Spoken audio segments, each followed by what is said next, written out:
Iodine clock lab.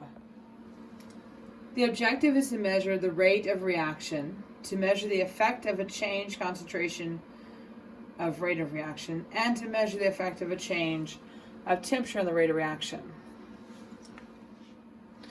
It is imperative that you make sure you know which is which. So you need to make sure you have two separate graduated cylinders and keep track of which one you're working with. Both solutions are clear and you cannot switch them up. You're welcome to have pipettes, but also keep them separated. One hint I'll give you is that you can put the solution in the graduated cylinder, and then as you pipe out to your milliliters as needed, it kind of makes it easier to get them into the test tubes.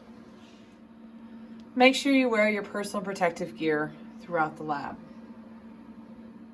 We're going to pipe in 1 milliliter of solution A into each one of the test tubes.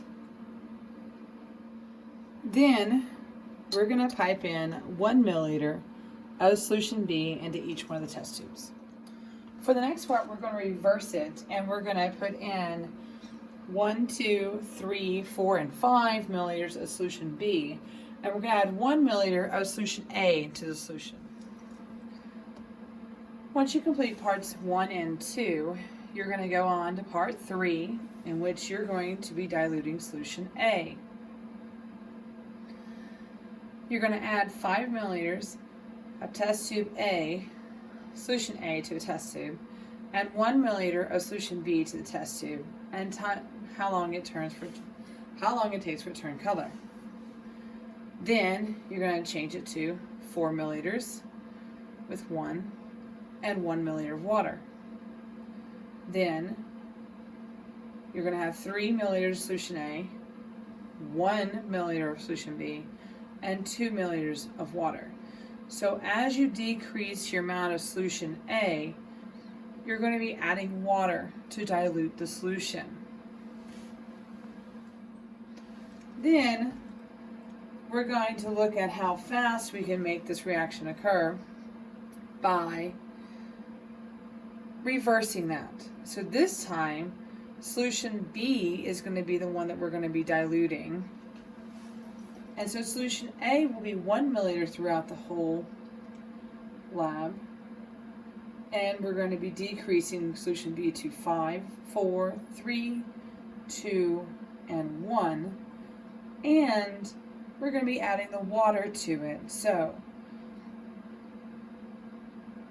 whenever we have 4 milliliters of solution B, we're going to add 1 milliliter of water, and we will still have 10 milliliters total in our test tube.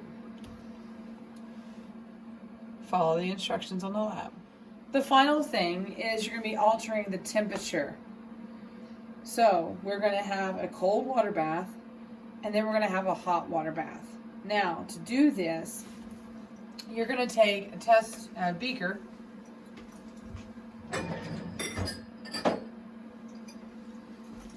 and I'll have ice available for you, but you're going to pick the ice around inside the beaker, and you'll be putting your test tubes, as per the instructions, into the ice bath. The same thing will occur with a hot water bath. Be mindful of your level of water to make sure it doesn't get into your test tube, and do use a test tube. I just have a graduated cylinder for an example here. As a team, don't forget your analysis questions.